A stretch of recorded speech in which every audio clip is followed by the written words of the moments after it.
একদিন সুলাইমান আলাইহিস সালাম জঙ্গল দিয়ে যাওয়ার সময় একটি পেঁচা তাকে সালাম দিল। সালামের উত্তর দিয়ে তিনি পেঁচাকে জিজ্ঞাসা করলেন, তুমি সবসময় একা একা গম্ভীর হয়ে থাকো কেন? পেঁচা বলল, মরার পর একাই থাকব, তাই একাকী বসে থাকি।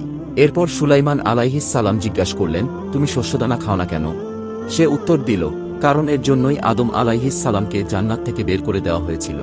তারপর পেঁচাকে জিজ্ঞাসা করলেন, তুমি পানি পান করো না কেন? পেঁচা উত্তরে বলল, নূহ আলাইহিস সালামের কওমকে পানিতে ডুবিয়ে মারা হয়েছিল, এজন্য আমি পানি পান করি না।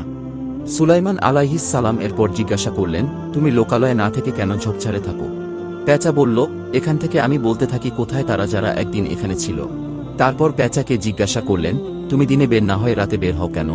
পেঁচা বলল, দিনের বেলা মানুষ জুলুম নির্যাতন করে, তাই রাতে বের হই। সুলাইমান আলাইহিস সালাম বললেন, তুমি যখন ডাকাডাকি করো তখন কি বলো? পেঁচা উত্তরে বলল, আমি তখন বলি, হে মানুষ, আখেরাতের জন্য তৈরি হও।